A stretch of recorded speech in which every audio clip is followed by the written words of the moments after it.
કચ્છથી સમાચાર પ્રાપ્ત થઈ રહ્યા છે। એમ્બ્યુલન્સમાં આગ લાગવાની ઘટના બની। જિલ્લા પંચાયતની કચેરીની બહાર જ એમ્બ્યુલન્સમાં આગ લાગી।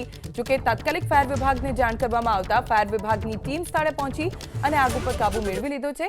પણ કયા કારણોસર એમ્બ્યુલન્સમાં અચાનક આગ લાગી તેની કોઈ સ્પષ્ટ જાણકારી પ્રાપ્ત નથી થઈ।